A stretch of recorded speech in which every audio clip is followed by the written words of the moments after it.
자, 부동산 특집, 아파트는 왜 위험한가 핵심사항을 말씀드리도록 하겠습니다. 핵심사항 이것입니다. 우리나라의 가계부채는 2019년 3분기 기준으로 1,500조를 돌파했고 그것은 GDP 대비 94.6%에 해당합니다. 어떤 뉴스에서 95%에서 이미 97%로 가고 있다는 얘기도 있고요. 올해.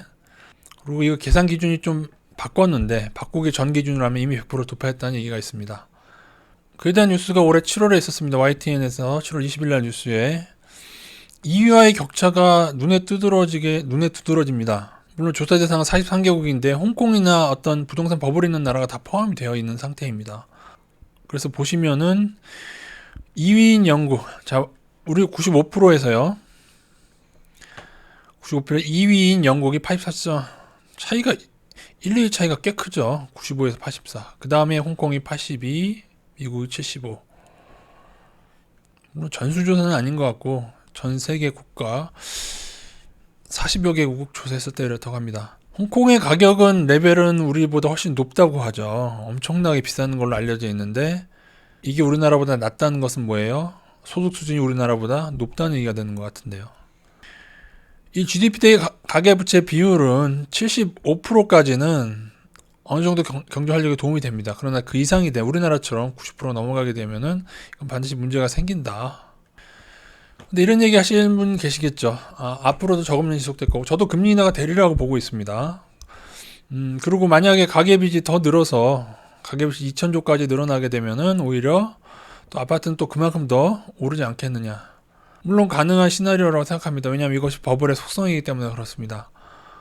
그러나 이 고점을 사실은 어느 누구도 정확히 맞출 수는 없고요. 또 하나 우리나라의 문제는 실거래가 제도가 붕붕 띄울 수 있는, 실제 거래가 안 돼도 붕붕 띄울 수 있는 허수거래 시스템이기 때문에 지금 그것으로 인해서 많이 띄워져 있는 상태인데 은행들이 실거래가를 기준으로 그것을 액을 정하겠죠. 그렇기 때문에 이런 현상들이 발생하고 있는 것이죠. GDP 대비 높은 현상들이요. 그리고 튤립이 100만 원일 때도 위험하고 500만 원일 때도 위험하고 근데 1000만 원이 됐다고 해서 이것이 무조건 오른다고 생각하는 것은 이성적이지 않습니다. 제가 볼 때 지금 아파트에 대한 사람들의 생각은 이미 이성을 상실했습니다. 그 원인 중에 하나는 2008년도부터 폭락론에 지치고 지쳐서 이제 그것을 신뢰하지 않게 되는 것이죠.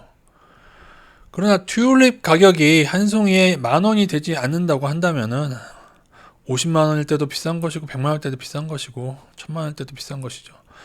튤립은 고점을 찍고 1차 하락, 물론 더 많이 떨어졌습니다. 1차 하락만 8분의 1당입니다. 단기간에 1차 하락, 고점을 잡은 그 튤립은 8분의 1당을 당했는데 물론 아파트가 8분의 1당이 되진 않죠. 그러나 아파트는 예를 들어서 30%만 떨어져도 혹은 40%만 떨어지더라도 이러한 대출 구조 속에서는 레버리지가 크기 때문에 그러니까 본인의 돈보다 대출을 낀 상태에서 당한 하락이기 때문에 굉장히 위험해지고 경매로 넘어가기 시작하게 되면은 도미노처럼 이 일은 발생하게 됩니다.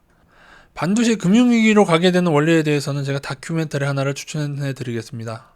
EBS 다큐 프라임 자본주의라는 다큐의 제1부 돈은 빚이다 편에서 23분 26초부터 좀 보십시오.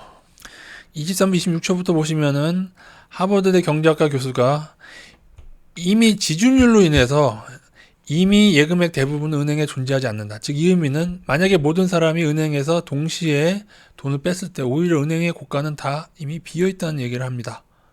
왜 이런 일이 벌어지냐, 이게 바로 자본주의의 지준율에 대한 문제인데 우리나라의 지준율은 지금 7%대이고 기타 예금이 7%고요 정기예금 같은 경우에는 지준율이 2%대라고 합니다. 넉넉 잡아서 지준율을 10%라고 보게 되면 어떤 것이 되냐면 100억이라는 예금이 은행에 들어왔을 때 지준율이 10%면은 10억만 은행에 놔두고 90억을 빌려줄 수가 있습니다. 이렇게 생각해 보십시오. A라는 사람이 B라는 사람한테 90억의 빚이 있었는데 은행에서 90억을 받게 돼서 90억을 B라는 사람한테 갚았습니다. 그리고 B라는 사람은 그 90억을 다시 은행에 예금을 합니다. 그러면 은행은 90억의 10%인 9억만을 남기고 다시 81억을 누군가에게 또 대출을 해줍니다. 이런 식으로 신용창조가 끊임없이 순환해서 돌고 돌아서 신용 팽창을 가져오게 되는데, 그래서 조금 과장하면은 100억이라는 돈을 가지고 예금이 되었을 때 그 신용 창조는 거의 1000억 수준이다. 어떻게 됐을 때? 지준율이 10%일 때. 근데 우리나라 지준율은 얼마예요? 7% 아래죠. 그래서 은행들은 반드시 금융위기로 가게 된다. 또한 코로나로 인해서 전 세계의 GDP가 줄어들게 되면은 GDP 대비 가계부채가 가장 높은 우리나라는 위기를 맞게 됩니다. 과거 IMF의 위기가 기업들의 빚의 문제였다면 앞으로의 위기는 여러분과 제가 가지고 있는 가계부채의 위기입니다. 아파트는 튤립 수준이 되었고 너무너무 위험합니다.